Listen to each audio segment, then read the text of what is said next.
students, this is Rajat Garg and today we will discuss about the PPC illustrates central problem. In the last videos we already discussed about the PPC. हम PPC के बारे में already पढ़ चुके हैं and central problems of economy उसके बारे में हम डिटेल में पढ़ चुके हैं। तो अब हम बात करते हैं जो PPC है वो कैसे सेंट्रल प्रॉब्लम्स को इलस्ट्रेट करेगी, ठीक है, उसके बारे में डिटेल में बात करते हैं। तो इस टॉपिक को शुरू करने से पहले तो आप यहाँ पे सोच रहे होगे कि सर डेली आप लास्ट वीडियो में हम पीपीसी कर रहे थे, सेंट्रल प्रॉब्लम जब से जो इकॉनमी शुरू हुई है तब से सेंट्रल प्रॉब्लम ही चल रही है, तो सर प्लीज़ इसको बंद करो। तो इसीलिए आप प्लीज़ इस इकोनॉमिक्स से बोर ना हो, तो इसको जल्दी से कंप्लीट करेंगे कि आपको वैसे ऑलरेडी पता ही है what to produce, how to produce वगैरह वगैरह वगैरह ऑलरेडी आप कर चुके हो काफ़ी टाइम इसके बारे में। चलिए शुरू करते हैं। फर्स्ट क्या आपका व्हाट टू प्रोड्यूस, हमने क्या प्रोड्यूस करना है, कंज्यूमर के लिए प्रोड्यूस करना है, कैपिटल के लिए प्रोड्यूस करना है, वो हमारी प्रॉब्लम है इकोनॉमी की। तो यहाँ पे हमारे पास सिर्फ दो चॉइसेस हैं, उन दो चॉइसेस की हमने यहाँ पे क्या लिया, good X and good Y. PPC के थ्रू इसको तो पीपीसी के थ्रू इसको समझते हैं। सबसे पहले क्या है, हमारे पास दो गुड्स हैं, तो यहाँ पे क्या है हमारे पास चॉइस है, मीन्स हम यहाँ पे देखें कि हम किसको चूज करना है। देखिए यहाँ पे पीपीसी में क्या होता है, this is your first combination, means हमारे पास ये क्या है, अगर हम जो गुड वाई है उसकी प्रोडक्शन यहाँ तक करते हैं तो हमारे पास गुड एक्स की प्रोडक्शन कितनी होगी, इतनी।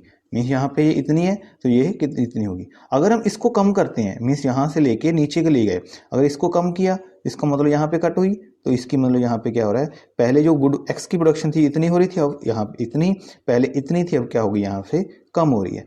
मीन्स क्या है, एक प्रोडक्ट को प्रोड्यूस करने के लिए दूसरे प्रोडक्ट को हमें क्या करना पड़ता है, यहाँ पे सेक्रीफाइस करना पड़ रहा है। देखिए एक्स की प्रोडक्शन हमने बढ़ा दी और वाई की प्रोडक्शन हमें कम करनी पड़ रही है। तो इससे क्या होगा, मीन्स हमारे पास डिफरेंट कॉम्बिनेशन है, हमने क्या प्रोड्यूस करना है वो हमें यहाँ से पीपीसी से क्लियर हो सकता है कि हमने क्या प्रोड्यूस करना है। ठीक है, हम इस कॉम्बिनेशन को चूज करें, इसको चूज करें, इसको चूज करें, इसको चूज करें, मीन्स जिसको भी हम चूज करना चाहते हैं वहाँ जहाँ पे हम चूज कर सकते हैं। Second problem is how to produce, कैसे प्रोड्यूस करना है, लेबर इंटेंसिव को यूज करना है या कैपिटल इंटेंसिव को यूज करना है। वहाँ तो यहाँ पे भी वही प्रॉब्लम है कि इन किसको चूज करना है, किसी को चूज करो, लेबर को करो चाहे कैपिटल को करो, वो आपकी है, आपकी इकोनॉमी पे डिपेंड करता है। मिक्स्ड इकोनॉमी, कौन सी इकोनॉमी, वो आपकी इकोनॉमी पे डिपेंड करता है। लेकिन आप जिसको भी चूज करो उसका फुल यूज करो, मीन्स वहाँ पे उसका जो एफिशिएंसी होगी, जो उसका यूटिलाइजेशन होगा पूरा, मीन्स आपने वहाँ पे पूरा उसका एफिशिएंसी मीन्स पूरा उसको निचोड़ना है। मीन्स जितना भी वो आपको वो काम देगा आपने उसका पूरा एफिशिएंटली यूज वहाँ पे करना है। ये नहीं होना चाहिए कि आपका जो एफिशिएंसी है वो यहाँ तक रह जाए। यहाँ पे एग्जांपल देके बताया गया कि मान लीजिए आपकी एफिशिएंसी ई पॉइंट पे रहेगी, मीन्स है तो ये आपके जो पीपीसी कर्व के अंदर है, लेकिन यहाँ पे जो यूज है वो कम हो रहा है। जो आपका प्रॉपर यूटिलाइजेशन कहाँ पे होगा, यहाँ पे। ठीक है, एफिशिएंट यूज है हमारे पास यहाँ पे 3 पॉइंट्स हम यहाँ पे, मीन्स पूरे पीपीसी कर्व में हम कहीं पे भी इसका प्रॉपर यूटिलाइजेशन तो यहाँ पे हम कर सकते हैं। एंड थर्ड प्रॉब्लम हमारी क्या है, तो थर्ड प्रॉब्लम हमारी क्या है, for whom to produce, rich के लिए प्रोड्यूस करें या पुअर के लिए प्रोड्यूस करें। अब रिच के लिए प्रोड्यूस करना है या पुअर के लिए, तो इस कॉन्सेप्ट को समझने पहले हम देखते हैं सेविंग एंड इन्वेस्टमेंट।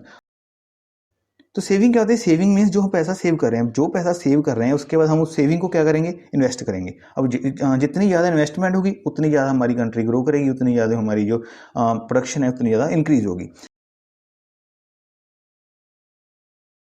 तो यहाँ पे हम क्या कह सकते हैं कि पुअर जो पर्सन है वो उनकी सेविंग क्या होती है, कम होती है, लेकिन जो रिचर है उनकी सेविंग क्या होती है, ज़्यादा होती है। तो यहाँ हम कह सकते हैं कि जो पीपीसी है for poor is this and for the richer is this.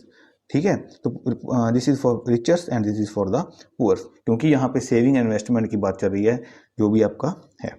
ठीक है, एंड फोर्थ पॉइंट क्या आपका, फुलर यूटिलाइजेशन मीन्स वहाँ पे हमने जो भी हमारे पास सोर्सेस होंगे हमने उनका पूरा यूटिलाइज करना है, जितने भी हमारे पास सोर्सेस हैं। मान लीजिए आपके पास इतनी लैंड है तो हमने ऐसा नहीं कि आधी लैंड को यूज़ कर लिया, हम पूरी लैंड को यूज़ करेंगे, मीन्स पूरा यूटिलाइजेशन करेंगे उस रिसोर्सेज का। अगर हम देखिए ये क्या आपके अटेनेबल है, अटेनेबल कॉम्बिनेशन जैसे हम लास्ट में पढ़ चुके हैं अटेनेबल कॉम्बिनेशन, लेकिन ये क्या है यहाँ पे पूरा यूटिलाइजेशन नहीं हो रहा, जो पूरा यूटिलाइजेशन होगा वो कहाँ पे होगा, इन पॉइंट्स पे, मीन्स पीपीसी कर्व पे ही आपका जो पूरा यूटिलाइजेशन पॉइंट्स पे होगा।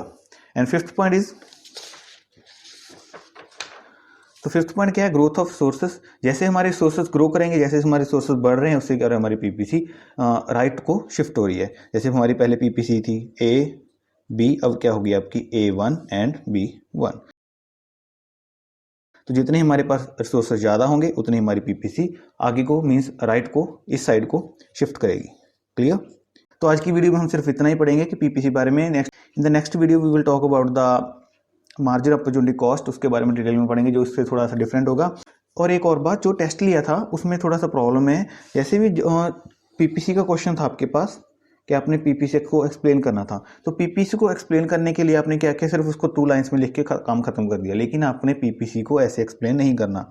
आपने क्या करना है, जैसे आप बुक खोल सकते हो, बुक में page number 22, please open this. तो यहाँ पे देखिए, बुक में देखिए, ध्यान से देखिए यहाँ पे। तो यहाँ पे इन्होंने पीपीसी को कैसे डिस्क्राइब किया गया, पहले उन्होंने क्या किया, देखिए येलो बॉक्स में आपने गिवन है, येलो बॉक्स में आपने क्या है, वहाँ पे पीपीसी की पूरी डेफिनेशन लिखी है। आपने सिर्फ उस डेफिनेशन को लिखा और काम खत्म। ऐसा नहीं करना, आपने पूरा डेफिनेशन लिखना। उसके बाद नीचे देखिए, नीचे जो एक्सप्लेनेशन दी गई है एक इलस्ट्रेशन के थ्रू। उसके बाद नेक्स्ट पेज पे देखिए, वहाँ पे क्या गया, एक बॉक्स बना के, मीन्स एक टेबल के थ्रू उन्होंने पूरा एक्सप्लेन किया है वहाँ पे। ठीक है, यहाँ पर या तो आप ऐसे कर सकते हो, मीन्स आपने पहले डेफिनेशन दी, उसके बाद आपने बॉक्स बनाना है, जो भी आपका बॉक्स है। ठीक है, उसके बाद इस बॉक्स को आपने एक्सप्लेन करना है। डायरेक्टली आपने बॉक्स बना दिया, जो उसमें फिगर्स लिख दी, वो सफिशिएंट नहीं है। उसके बाद आपने इसको एक्सप्लेन भी करना है। उसके बाद क्या करना है, अपने फिगर ड्रॉ करो, जो भी आपकी पीपीसी की फिगर होगी, उसके बाद आपने इसको भी एक्सप्लेन करना है।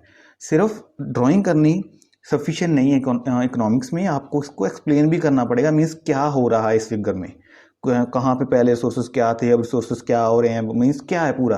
ठीक है, आपने पूरे इसको डिटेल में लिखना है। नो प्रॉब्लम, आपका फर्स्ट टाइम था तो इट्स ओके।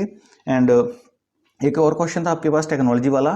टेक्नोलॉजी वाले क्वेश्चन में क्या था, please open the page number 25।